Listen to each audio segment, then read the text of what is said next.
el estudio de cohortes le administra un enfoque diferente a la evaluación de la exposición, porque es un estudio donde hay una intención analítica.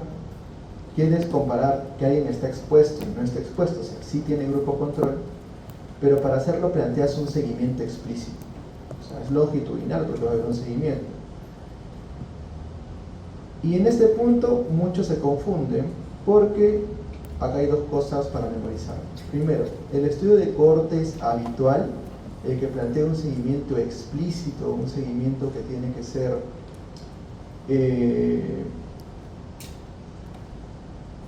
patente, es un estudio prospectivo, ¿no? Es un estudio donde uno hoy empieza a seguir a alguien que está expuesto pero está sano y evidencia que adquiere una enfermedad, en comparación con otro tipo de estudio, como es el caso de controles, donde uno ya sabe que alguien está enfermo y no puede corroborar si esa enfermedad realmente fue posterior a la exposición que está tratando de evaluar. Por ese detalle es que el estudio de cohortes permite analizar mejor la relación causa-efecto. ¿Ok? Acá hay un tema interesante en la denominación desde el título. Ok, está bien. El diseño es estudio de cohortes, no es estudio de cohorte. ¿Ok? Porque son dos cohortes las que se van contrastando a lo largo. En inglés se singulariza, ¿no? para nuestro en términos del castellano, pero el término correcto es con una S acá, no es cohortes, cohortes. La única cosa importante a memorizarse acá es que tiene un seguimiento explícito. Es un diseño que exige un seguimiento explícito. Ok, el seguimiento explícito se puede hacer si es que yo lo sigo hacia un futuro. Sin embargo, vamos a darnos cuenta que existen tipos de estudio de cohortes, donde también vamos a hablar de estudio de cohortes retrospectivas, estudio de cohortes ambispectivas. Pero si estamos quedando con que el seguimiento es patente y explícito, ¿cómo es que pueden existir este tipo de estudios de cohortes? Háganse la idea de que en un estudio de cohortes hay dos cosas que lo diferencian en la cohortes retrospectiva, dos cosas que la diferencian principalmente de un estudio de casos y controles. La primera es que desde la perspectiva del diseño del estudio, en un estudio de cohortes, y lo vamos a ver más adelante, siempre partes bajo la seguridad de que las personas al iniciar el estudio no tienen la presencia del resultado, no tienen la presencia del evento y por ende no tienen la presencia de enfermedad. Al inicio del estudio todos están sanos. Lo que diferencia al inicio del estudio a ambos grupos no es entonces estar enfermo o no, porque eso es lo que vas a buscar ver en el transcurso del estudio. Lo que lo diferencia es estar expuesto o no estar expuesto a algo.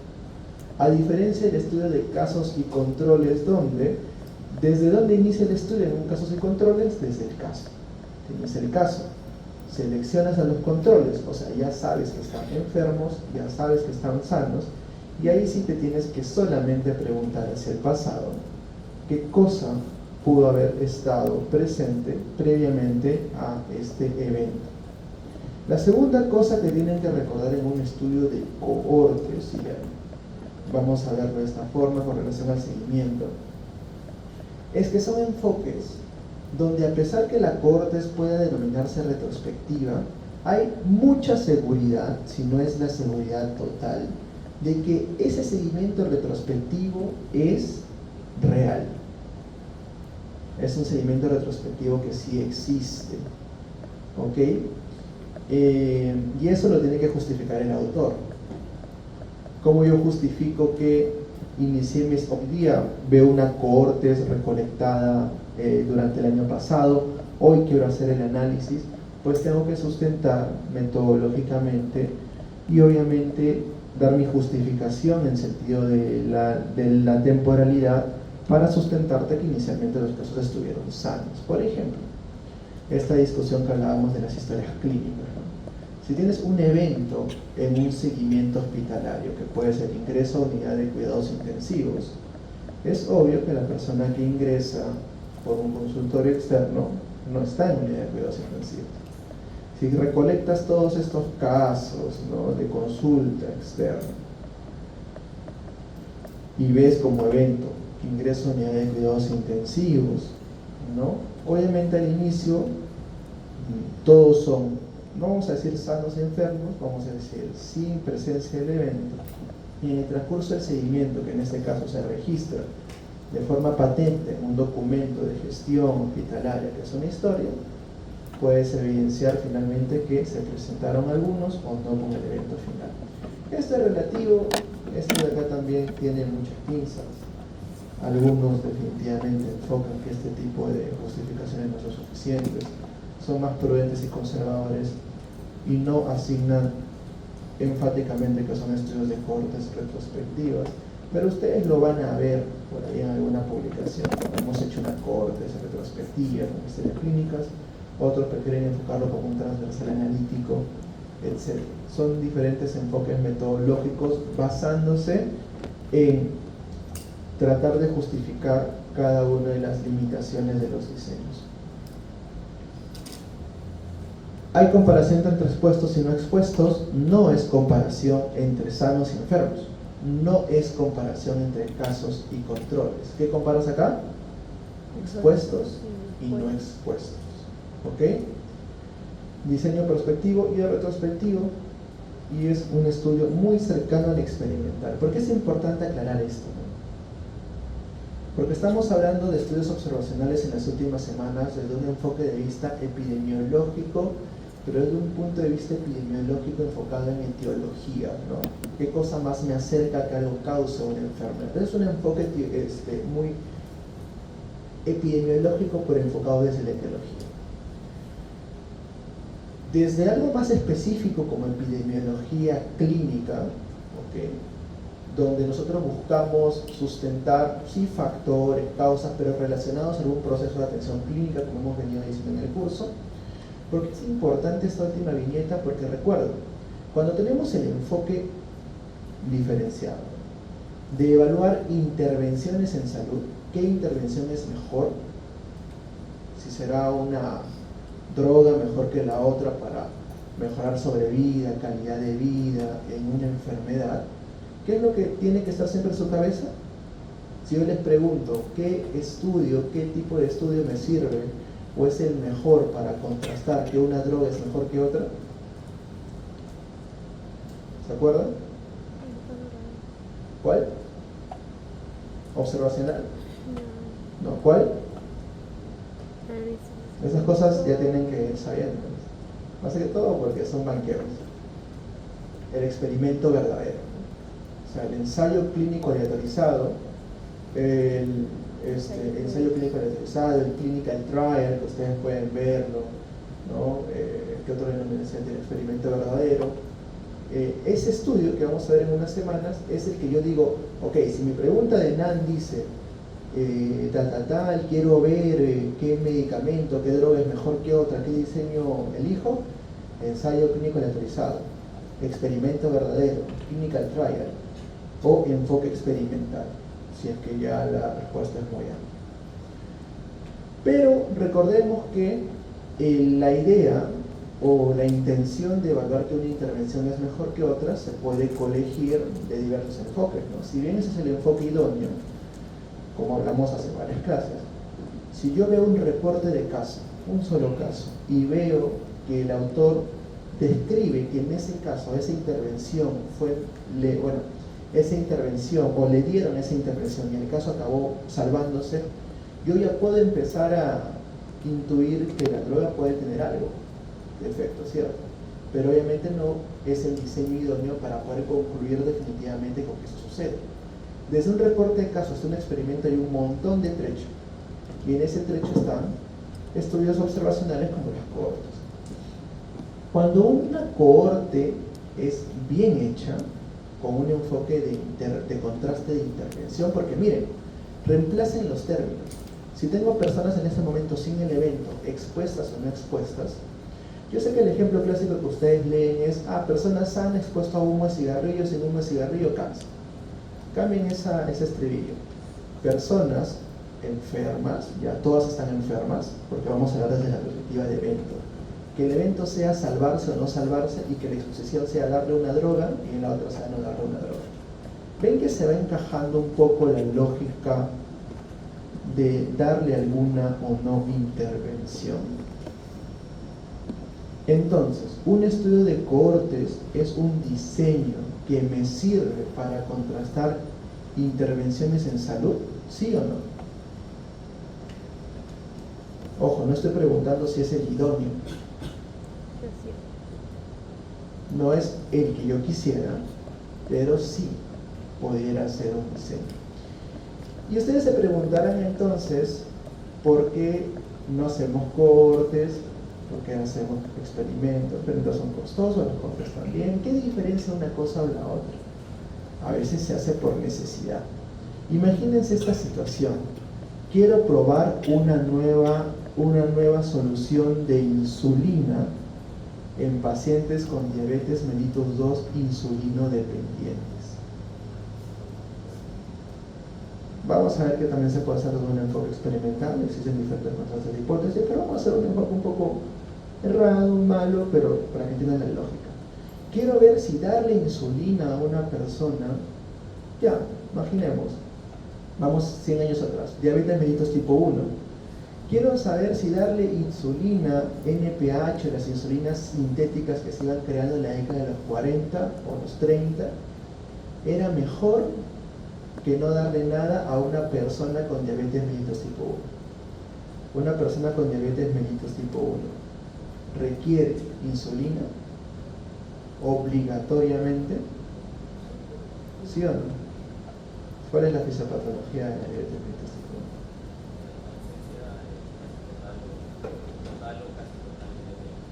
1? Ok, básicamente, un tema pancreático, no tienen insulina. Entonces, sí o sí tienen que recibir insulina. Si tú ya conoces que por la ruta fisiopatológica de la enfermedad, el manejo requiere administrar la insulina, tú harías un experimento donde a algunos no les des insulina y a otros sí les des para demostrar que la insulina es mejor. ¿Por qué no? Porque no es ético, ¿cierto? No es ético. Entonces, desde ese punto de vista, que no es un punto muy real ahora, pero quiero que lo entiendan, este diseño en una cohorte es donde yo puedo hacer, por ejemplo, una cohorte retrospectiva, ¿no? Yo no les estoy dando la insulina, pero veo quiénes la recibieron y quiénes no, bajo ciertos criterios, puedo explorar de forma observacional y puedo llegar a una conclusión en términos de esas dos intervenciones. Podría hacerlo, quizás no sea el idóneo, porque no es un experimento con todas las características que vamos a ver en unas semanas, pero podría llegar a una conclusión para un contraste de intervenciones. Y actualmente, ¿por qué nos interesan mucho los estudios de cohortes para contrastar intervenciones en salud? ¿Alguien recuerda, cuando hemos hablado hace varias clases en relación a experimentos, cuál es una principal o importante limitación de los experimentos? Y segundo, ¿por qué hacemos o nos interesan mucho los estudios observacionales? Los estudios observacionales, partamos por lo más sencillo, nos acercan mucho a ¿qué? Que el experimento no, a la realidad. Cuando ustedes le hagan un experimento para sus cursos de clínica, sea el especialista, va a estar, sí, ayer se publicó el análisis interino de tal análisis, tienen que leerlo porque si no lo leen y ven que es un ensayo, ¿no? Que ya concluyó en su interino de fase 3 que esta droga es mejor que otra, pero son poquitos pacientes, leen el protocolo y ven que son pacientes que tienen 1000 criterios de inclusión, pacientes con tal enfermedad, de tal rango etario, de tal sexo, hasta de gustos, alergias, y todo bien detallado en un experimento, porque un experimento suele ser muy específico, muy ideal, tiene una población muy selecta, lo que, como hemos dicho, no refleja habitualmente lo que se ve en la realidad. Por eso es que a nosotros nos interesa mucho hacer estudios observacionales para complementar. O sea, hace 10 años o 20 años la gente se metía, hace 10 años poco, La gente solo le bastaba el experimento y con eso definían su manejo clínico. Actualmente sigue siendo así, al menos para actividades regulatorias. Cuando nosotros aprobamos medicamentos acá en el país o en cualquier parte del mundo, FDA, EMA, etcétera, vamos al experimento. Pero luego, cuando queremos verificar que el experimento realmente funcione en nuestra población, ¿qué tipo de estudio tenemos que buscar para ver si hay valoración en el mundo real de esta comparación de intervenciones? Estudio de cohortes. ¿Okay? Es importante que lo sepan, porque luego vamos a ver también en el experimento que, contra todo pronóstico, vamos a repetir el concepto de cohortes en el ensayo clínico aleatorizado, porque en una de las fases del ensayo clínico aleatorizado se hacen cohortes, porque son diseños que nos reflejan la realidad.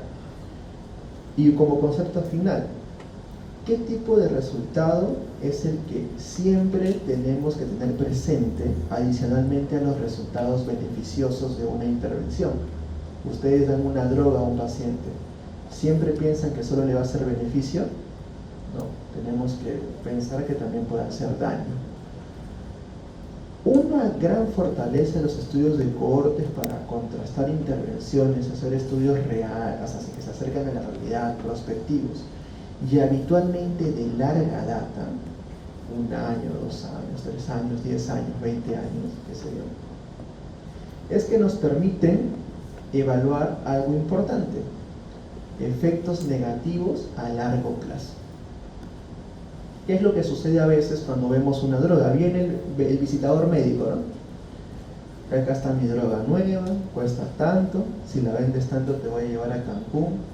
Perfecto, el médico agarra así, un visitador sabe más que el especialista, que es habitual, le vende el estribillo, el especialista se lo traga, va a su congresito, ve el abstract, se queda con ello y no lee algo importante en los estudios experimentales, el tiempo de seguimiento.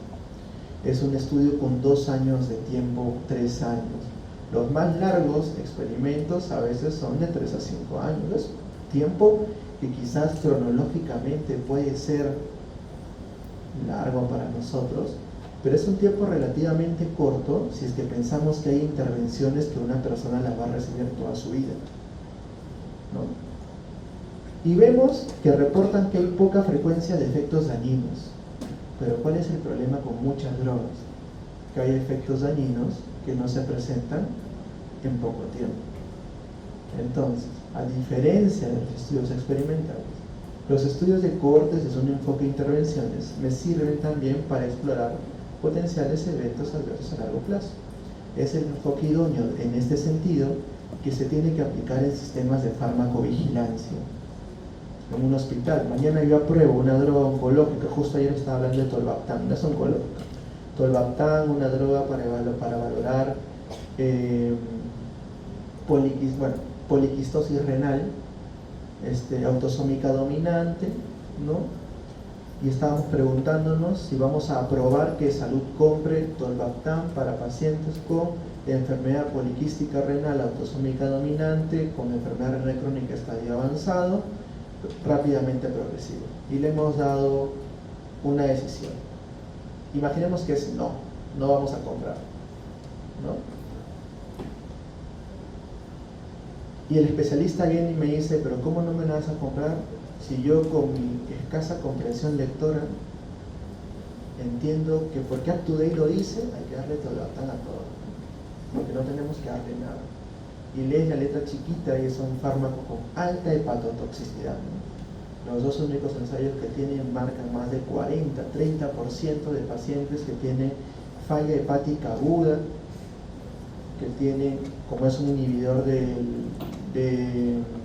es un bloqueador del receptor de vasopresina, tienen temas con respecto al manejo hídrico, etc. Y le damos una opción a los gerentes y yo les digo, bueno, podemos aprobarlo,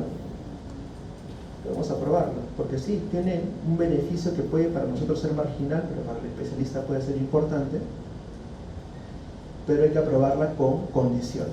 ¿Con qué condición? Con hacer un seguimiento a largo plazo de los eventos adversos. Imaginen la importancia de hacer ese tipo de estudios, o al menos tener la idea de hacer ese tipo de estudios. Esa droga cuesta 30.000 soles mensuales por persona. En un país donde no hay insulina y no hay paracetamol, imaginen darle eso a al menos una población del 2% de dializados, ¿no? En solo de salud, que aproximadamente, yo tanteando ayer, son al menos unas decenas de miles de personas en todo el país, y eso solo contando el subsistema, ¿no? Que es salud. ¿Qué pasaría si es que se lo damos indiscriminadamente y mañana el 60% vienen con fallas hepáticas? O sea, ese es un problema real. Así que vean este tipo de diseños como importantes para este tipo de enfoque. La corte prospectiva es la más habitual, es la que comienza hoy y la sigo a futuro, es la más patente, es la donde yo agarro a todos ustedes que están totalmente sanos, ¿no? Ahí veo quienes fuman, quienes no fuman, y en 20 años nos volvemos a encontrar y veo quienes tienen cáncer de pulmón. ¿Ok? No es tan simple como dejarlos irme 20 años y volver, sino tengo que estar de una u otra forma controlando que el factor se presente con ciertas características, ¿no? Obviamente hay más tecnificado. O, por ejemplo, vean otras cuestiones, ¿no? Vamos a hablar en un rato de la corte más famosa del mundo, que es la corte de Framingham. ¿Ok? Algunos ya han escuchado de la corte de Framingham, ya han llevado clases de insuficiencia cardíaca, ¿no? ¿Todavía no llevan esas clases? Bueno, si pasan el examen parcial, van a llevar esas clases. Y vamos a darnos cuenta que esos estudios han partido de agarrar a una población en un distrito y con mucha plata seguirlos, y esa corte tiene más de 80 años de funcionamiento. Es un diseño muy idóneo, pero habitualmente vamos a ver más casos de cohortes retrospectivas, cohortes, me faltó la S. Por ejemplo, siempre y cuando haya un registro estricto o explícito de que hay un seguimiento, y también hay un registro explícito de que los participantes no comenzaron teniendo el evento. ¿Ok? Segundo punto, el tema de las historias clínicas. Segundo punto, habíamos hablado en la clase previa, cuando hablamos de estudios de brotes, ¿qué diseño? Pregunta esta pregunta de CAPS, ¿no? ¿Qué diseño es el que se usa para calcular la tasa de ataque? ¿Casos y controles o cortes retrospectivos? Una corte retrospectiva, el que daba la clave, ¿no? ¿Por qué? Porque la corte retrospectiva se puede intuir en una situación donde rápidamente las personas que estaban enfermas se exponen a algo y los casos son nuevos. Eso lo discutimos la semana pasada, ¿no? O sea, que hay un tema para que vean que puedes darle como que tu interpretación auténtica y darte preguntas medio tricky, ¿no? La ambispectiva es interesante. Conózcanla solo como término, ¿ok? Se hacen cohortes lo suficientemente largas.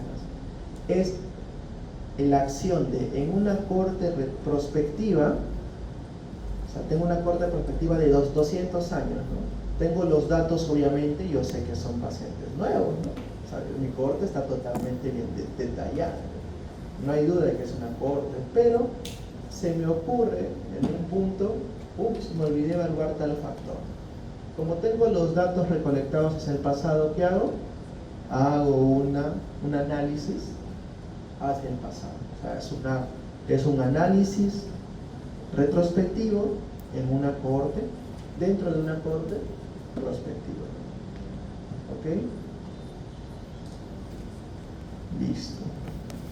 Y esto es lo que tienen que memorizarse. ¿Ven la diferencia con los casos y controles? Por supuesto.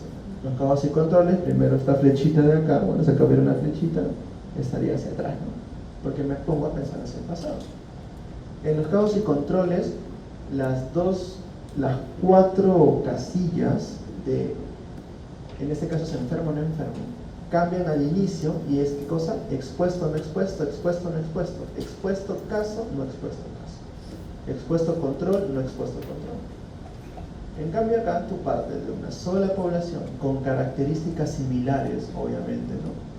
trato de que toda la población tenga características similares, a excepción de que, de no tener el evento, ¿no? En este caso estar enfermo.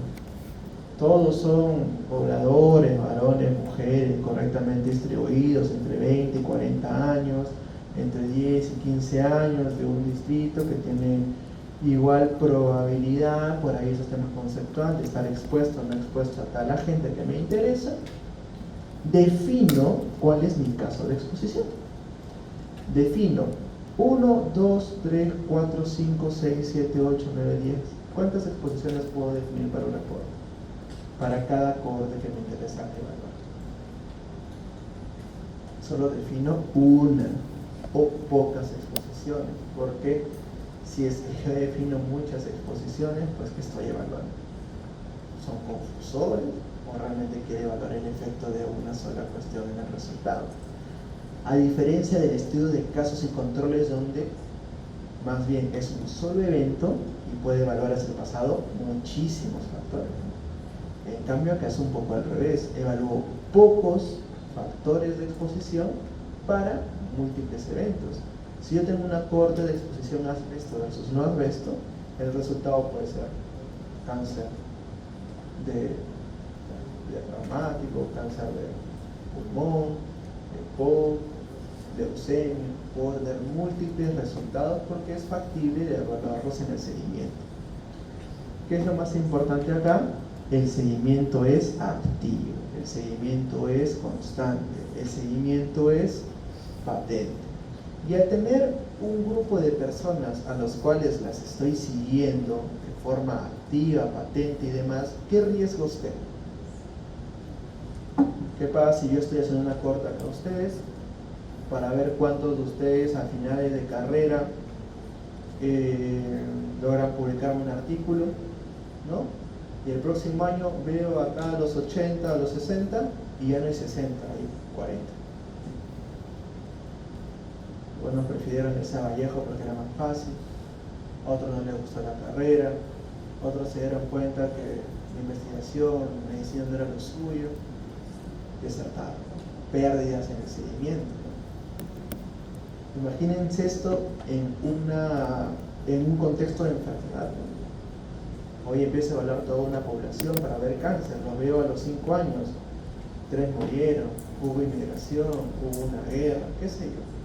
Las pérdidas son un riesgo que se tiene que manejar, controlar y valorar en todo diseño con seguimiento patente prospectivo. Ese mismo concepto lo vamos a ver desde acá en las cohortes hasta en otros diseños longitudinales prospectivos como los experimentos verdaderos. Así que eso sí vayan memorizándolo, solo que los experimentos verdaderos tienen una intención o una implicancia adicional. Y eso lo dejamos para la siguiente clase. La exposición es fundamental saber, no solo es decir expuesto a humo de tabaco, ¿no? ¿Qué es estar expuesto a humo de tabaco? Acá vienen todos sus conocimientos de metodología de investigación. ¿Recuerdan el concepto de operativización de variables, operacionalización de variables? Es importantísimo. Personas que no lo comprenden al 100%. Yo te digo, ¿qué es estar expuesto a humo de tabaco? No sé, oler el cigarrillo de mi viejo en la casa todas las tardes, fumar 1, 2, 3.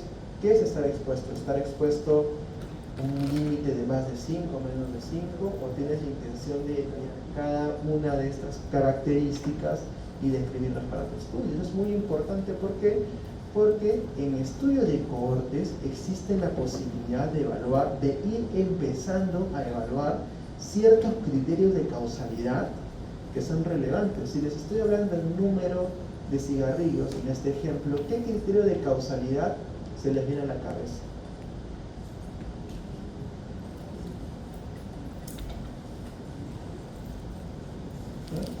A más dosis, más respuesta, ¿no? Gradiente, dosis, respuesta. Es un criterio de causalidad relevante que se puede empezar a explorar en este tipo de diseños. Estamos hablando que tú puedes controlar bien un factor de exposición en el mundo real, los estás controlando cercanamente, puedes controlar mucho mejor los otros factores. ¿Recuerdan cuando hablamos de un estudio observacional transversal analítico? Donde yo les decía, en un punto yo le pregunto a alguien 20.000 preguntas y tengo todas mis variables. En un estudio de cohortes se puede hacer eso, pero tienes una variable principal y tú puedes medir activa y objetivamente otras características de esta población. Por ende, me permite tener un mejor abordaje del control de variables. ¿Se acuerdan el término? Confusoras. ¿Ok? La exploración de la confusión del efecto o variables intervinientes también, incluso, bueno, la modificación de efectos es un camino diferente.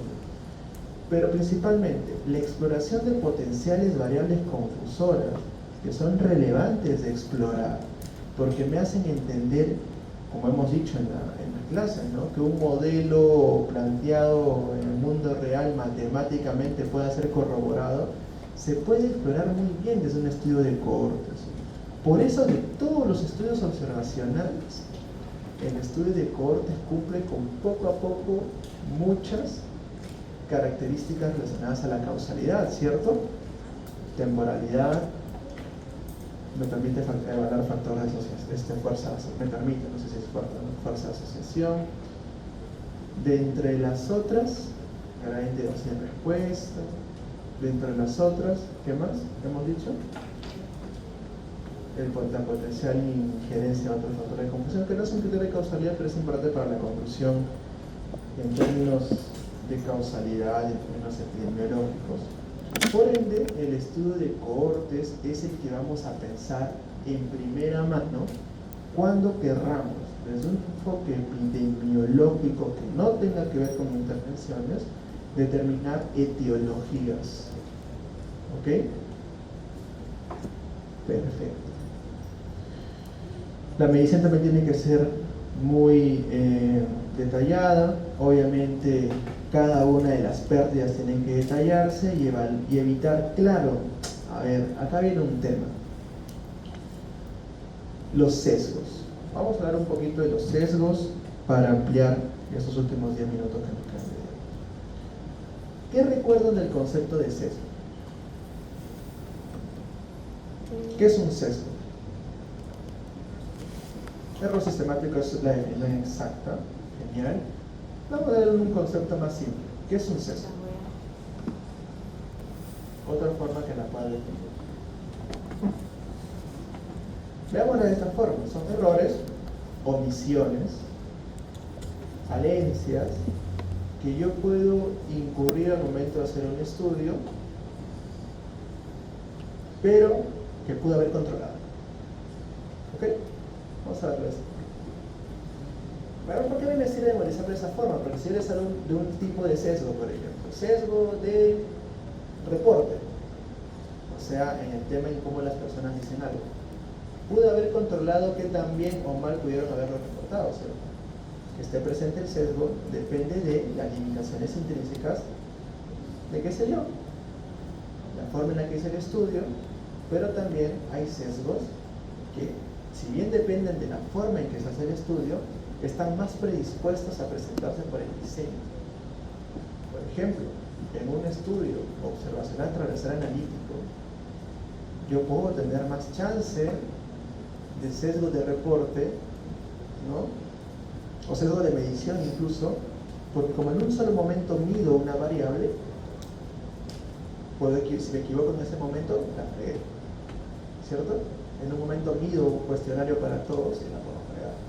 En cambio, en un estudio de cohorte, quizás por la rigurosidad y demás, haya menos chance de cometer ese tipo de errores. No creo que tengan esa lógica, que es un poco equivocada, para que entiendan que a diseños más sofisticados, si bien es cierto hay riesgo de sesgos, hay mayores checkpoints, por así decirlo, que me permitirían manejarlos mejor. Y si ya no puedo manejarlos con este tipo de estricta forma de valorar el diseño, pues a veces son insalvables y tengo que abordarlos. El tema de que los evaluadores conozcan la exposición ¿Es importante al momento de hacer un estudio de cohortes? Habitualmente sí, pero dependiendo del desenlace. ¿Por qué es importante decirlo? Por acá empezamos a conocer diferentes tipos de resultados en salud. ¿Recuerdan en la primera clase que hablamos que hay diferentes tipos de resultados que me interesan evaluar en salud?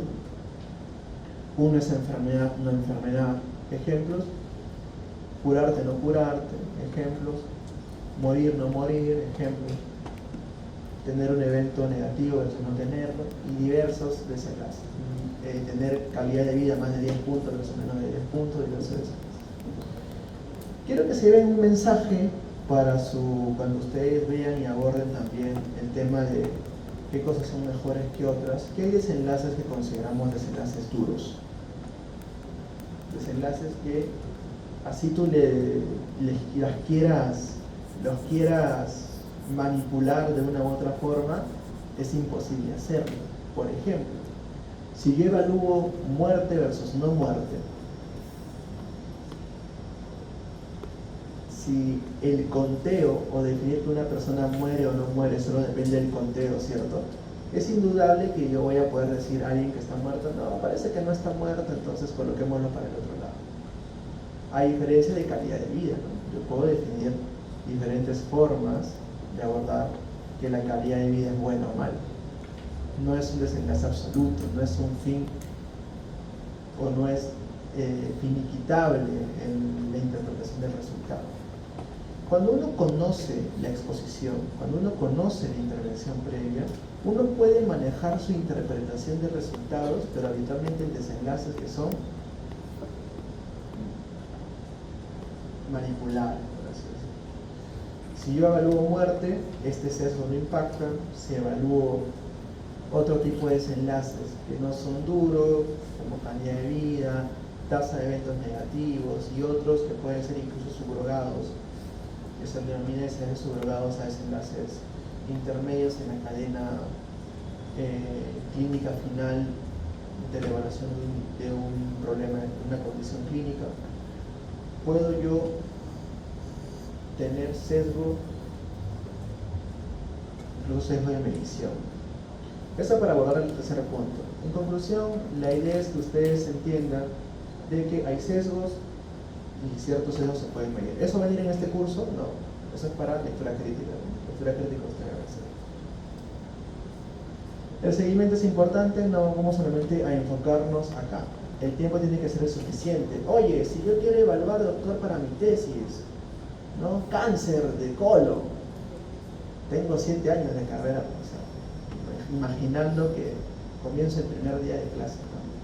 7 años es suficiente para que se presente un caso de cáncer de colon. ¿Se han puesto a pensar en eso? ¿No? Quiero ver EPOC.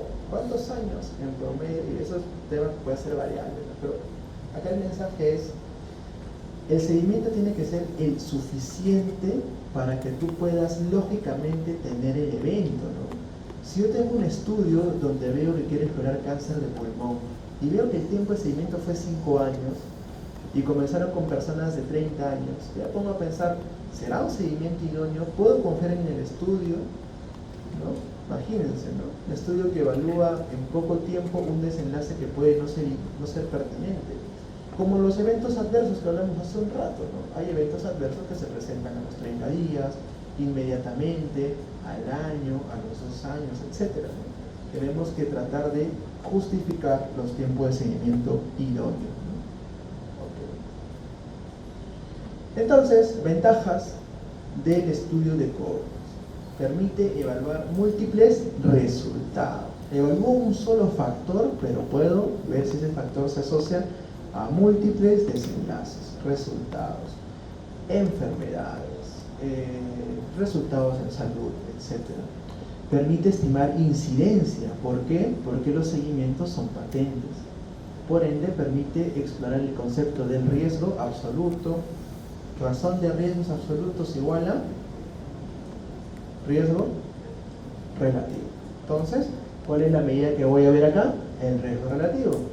Menos sesgo de selección comparado a un estudio de causas y controles. Obviamente que sí, ¿no? Porque como hemos dicho, es un diseño que exige más checkpoints, menos, vamos a decirlo de forma simple, tendencias a que te equivoques de forma sistemática, ¿no?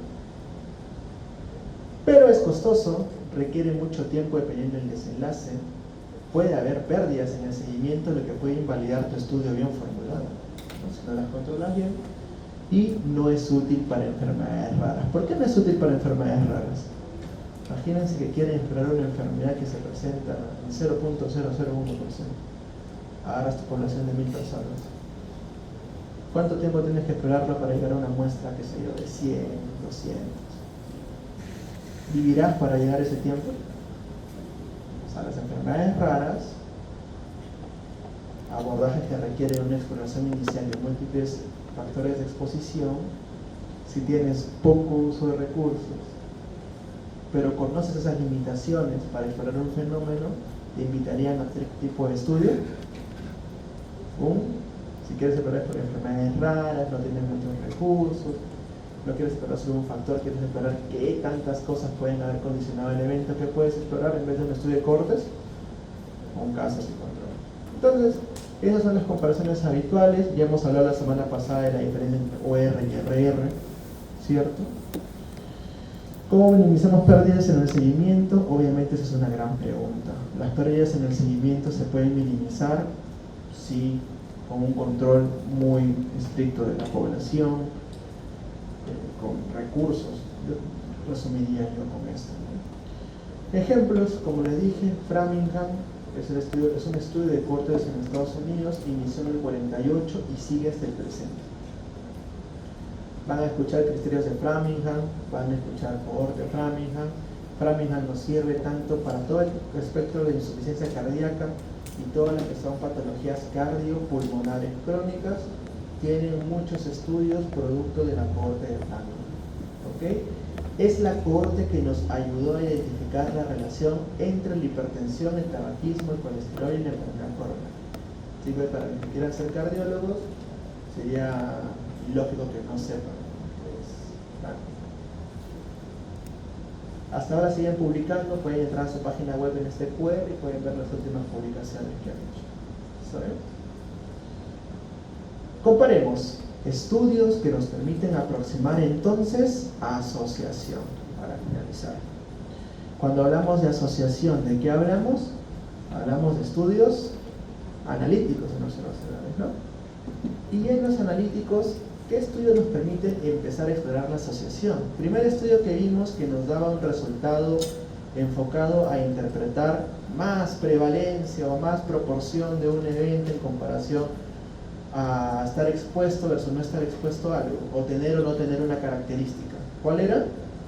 El estudio transversal analítico, ¿no? Luego avanzamos, hacemos un level up a casos y controles, que también nos permite explorar una asociación, pero desde un enfoque de posibilidades, ¿no? Que nos espera el estudio de casos y controles en términos de concepto de odds, la posibilidad de estar enfermo o la posibilidad de estando expuesto a acabar enfermo sobre la posibilidad de estando no expuesto a acabar enfermo, que es el odds de enfermar sobre el odds de no enfermar, por ejemplo. Y finalmente llegamos a la cohorte, donde ya tiramos al tacho todos los conceptos exploratorios aproximados y de frente nos vamos a medir ¿qué cosa? El riesgo absoluto. ¿Qué hemos dicho en las clases previas? ¿Qué es lo que nos interesa a nosotros? ¿Cuál es el término que sí o sí nos hace estar totalmente extasiados cuando vemos una asociación? El riesgo relativo. Todo lo previo, ¿qué es lo que trata de hacer? Aproximar el riesgo relativo. Ya hemos hablado de en qué momentos el OR aproxima bien al RR o no, y por ende también ya hemos hablado un poquito de las limitaciones de la noción de prevalencia, que solo me habla de qué tanta más presencia o no de un evento hay. Entonces, la primera definición que me interesa que ustedes recuerden es esta de las medidas de asociación, porque vienen preguntas. Y hay que saber entonces por qué Michi evaluar una cosa y no evaluar la otra. Obviamente, con la construcción estadística es más profunda, ¿no? La construcción estadística viene de ciertos supuestos, conceptos de distribución de datos, conceptos relacionados a tasas de prevalencia. No van a haber algunas exposiciones donde les van a decir, en un estudio observacional transversal analítico también se puede calcular un odds ratio, sí, por supuesto. En un estudio de cohortes también se puede calcular un odds ratio, por supuesto. Pero lo básico es lo que estamos presentando. Que sea idóneo o no, eso es una conclusión adicional. Desde la dirección del estudio, quedémonos con que la cohorte, para los que al menos quieran memorizarse algo puntual, cohorte prospectiva, la más habitual, causa y control, siempre retrospectivo, y el transversal no tiene seguimiento, ¿no? Es transversal, no es longitudinal, no es ni prospectivo ni retrospectivo. Y en el tipo de población, ¿desde dónde partimos? Estos dos tienen grupo control. En el primero hay un grupo de expuestos y un grupo control de no expuestos. En el segundo hay un grupo de enfermos y un grupo control de sanos, si es que es su característica evaluar. Mientras que en el transversal no hay un grupo de control per se, que hay la configuración de dos grupos o dos conjuntos de unidades muestrales comparativas para aproximar la estimación de la razón de prevalencia. ¿Cuándo elegir un estudio de cohortes? Es una pregunta amplia, ¿no? Creo que depende mucho del enfoque que queramos dar. En conclusión, la cohorte permite analizar relaciones causa-efecto, sí, con mejor cercanía, pero no está exenta de sesgos, no está exenta de limitaciones, ¿no? Se puede realizar de manera prospectiva y retrospectiva, útiles para mirar enfermedades comunes, pero son costosos y largos y permite calcular incidencia. Mensaje final en la causa y efecto. Si bien es cierto, permite evaluar mucho mejor los efectos o los factores de confusión, es su principal talón de Aquiles. ¿Qué gano yo si hago un estudio de cohortes y no evalúo bien la confusión? Pierdo, ¿no?, la oportunidad de poder conocer completamente el fenómeno. Eso sería todo, chicos. Si hay preguntas, las dejamos y no vamos a pasar a asistencia. ¿Ok? Sí, a partir de esta semana pasamos a asistencia, indicación de la universidad,